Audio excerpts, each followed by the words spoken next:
皆さんこんにちは。今日も最新のウクライナ情勢について、公開情報をコンパクトにまとめて地図を使って、いち早くわかりやすくお届けします。よろしくお願いします。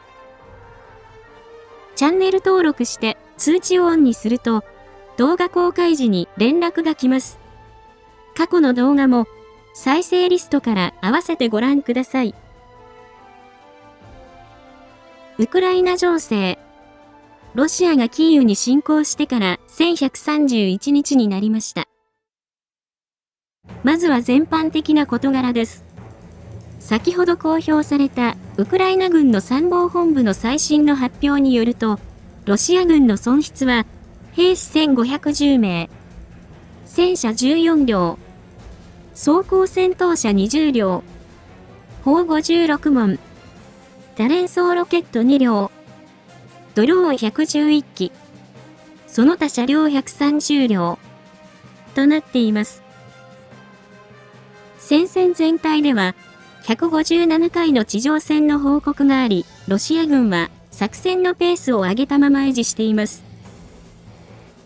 また、ロシアはウクライナ全土にドローン172機で攻撃し、ウクライナ軍は94機を撃墜し、69機が行方不明になったと報告しましたが、弾道ミサイルにより民間人の死傷者が出ました。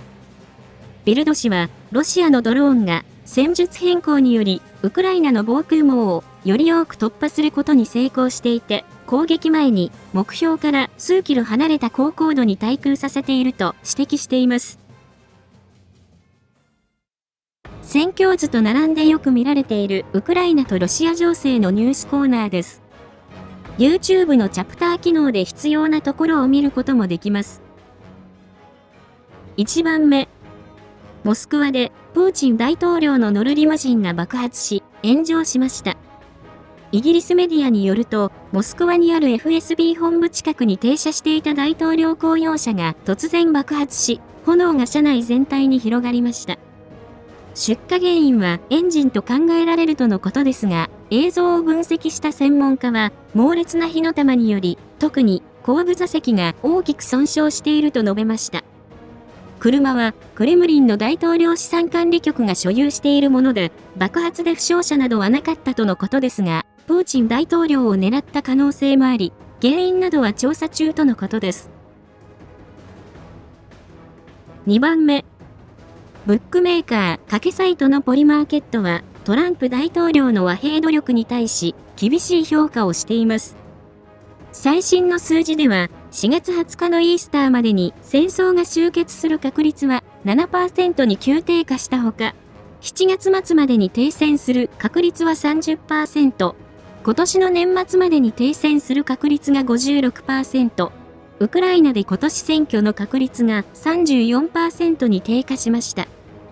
トランプ大統領は就任100日でウクライナ戦争を終わらせるという公約を撤回したばかりで、ウクライナ最高会議のジェレズニャク議員も、これは一例で、あらゆる指標、あらゆる出来事が戦争の継続を示していると述べました。3番目。一方、ロシアのプロパガンダ愛国者たちは、ロシア軍に悲観的になっています。軍事ブロガーのヤビッチは、別のロシアプロパガンダチャンネルのインタビューで、最前線の状況について、ウクライナ軍が多くの点でロシア軍より優れていると述べ、ロシア軍の現状を憂慮しました。ヤビッチは、特に電子戦でロシアは遅れていて、これまで膨大な資金を費やして開発した高価な電子戦装置は、戦争が始まれば役に立たないことが判明したと述べ、ウクライナの電子戦は我々より計り知れないほど強力で、戦争は3年続いているが、電子戦の分野ではその差が開く一方だと指摘しました。また、ロシア軍が初めて実戦に投入した光ファイバードローンでもウクライナ軍が追い越していると指摘し、我々はその操作を訓練することができず、物流の問題からドローンを前線に送り届けることもできていない。一方、ウクライナ人は中国から大量の光ファイバーを購入し、あっという間に前線に投入し、我々はこの分野でも遅れを取りつつあると説明しました。さらに、元オデーサ市議会議員で、現在はロシアに寝返って協力者となったディミトリエフも、クレムリンは戦争を継続しているが、健康な精神の持ち主なら、ロシアはすでに能力の限界に達していることがわかる。装備は破壊され、突撃兵も減少し、物資はロバに運ばれているだけだ。前線には、ウクライナのドローンが溢れ、いかなる攻撃も大きな損失をもたらしている。ロシアの攻勢は、あらゆる場所で行き詰まり、ロシアは本当に停戦を必要としていると指摘しました。それでは、各地域の戦況です。戦況の変化のあるところを中心にお伝えします。その変化は大画面でフルスクリーン表示にしていただくと、街並みや日付とともに追いかけることができます。説明にあたり、これまでこの分野で起きた様々な出来事を参考に、ルジアンやルシアン軍など、YouTube 用に最適化した表現を使用しています。また、海外から毎日聞いている人が一定数いますので、数時間後に聞き取りやすい英語の副音声を公開しています。北東部クルスク、ハルキウ方面。ルシアン軍が奪還作戦を行っているクルスク、ウクライナ軍が越境攻撃を行い侵攻したベルゴロド、そしてハルキウ方面の戦況についてお伝えします。クルスク方面。作戦に影響を与えるクルスクの天気は曇り。最高気温11度、最低気温4度。今日の天気予報は晴れとなっています。ウクライナでは南部を中心に突発的に風速20メートル程度の砂嵐が吹く予報があり、場所によっては視界が低下し、ドローンの運用や作戦に大きく影響している可能性があります。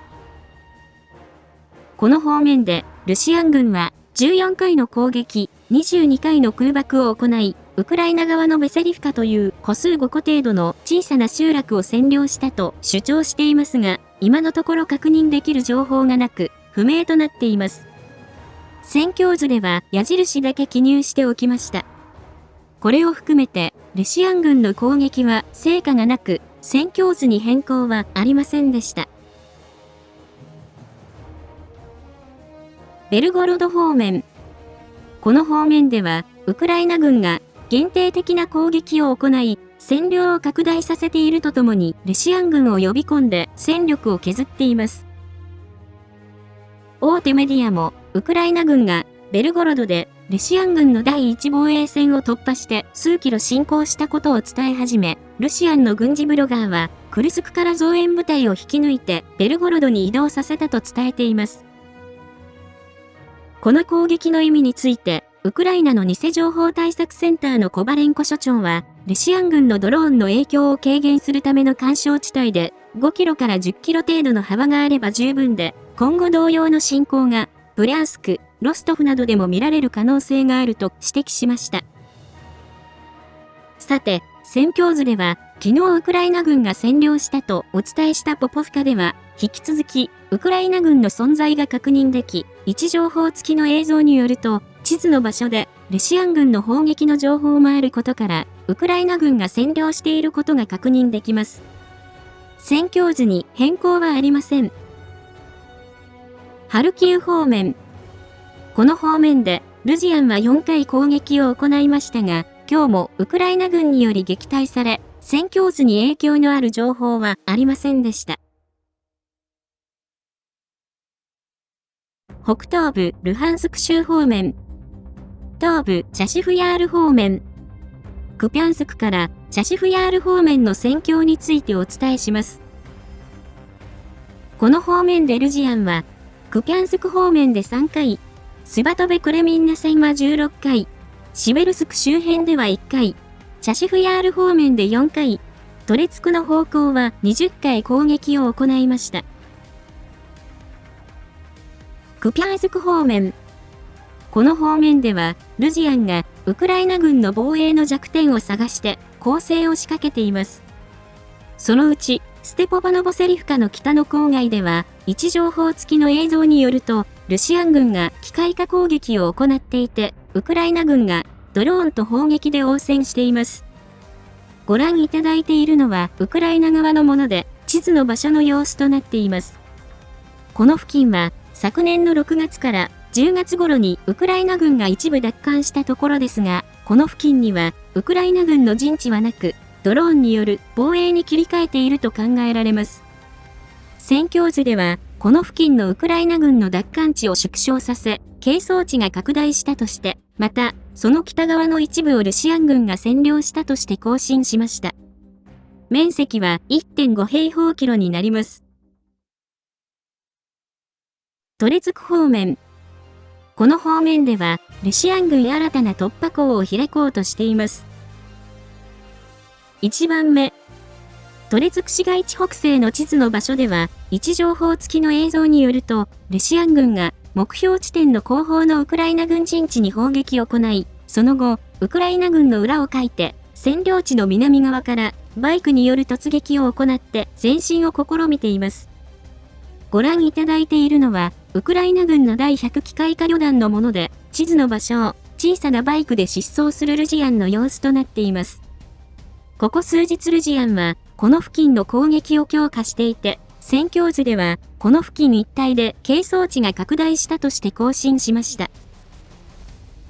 2番目。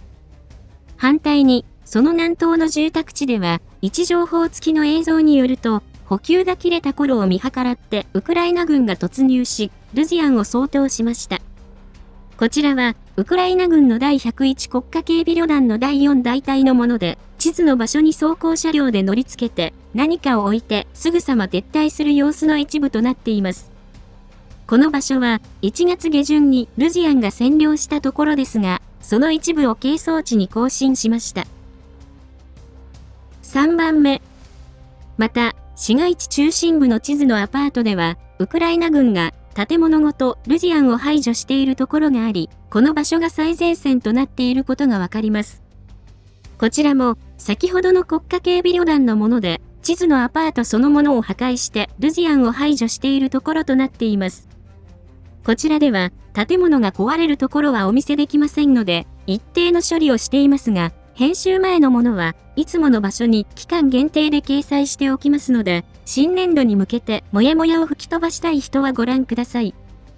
映像からは、アパートの半分はルジアンが占領していましたが、今回排除され、半分はウクライナ軍が奪還したことがわかりますので、戦況図では西側を係争地として、また、東側はウクライナ軍が奪還したとして更新しました。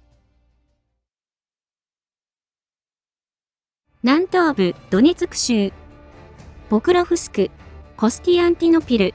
ベリカノボシルカ方面の戦況についてお伝えします。この方面でルジアンは、ポクロフスク方面では72回、コスティアンティノピル、ベリカノボシルカ方面で19回攻撃を行いました。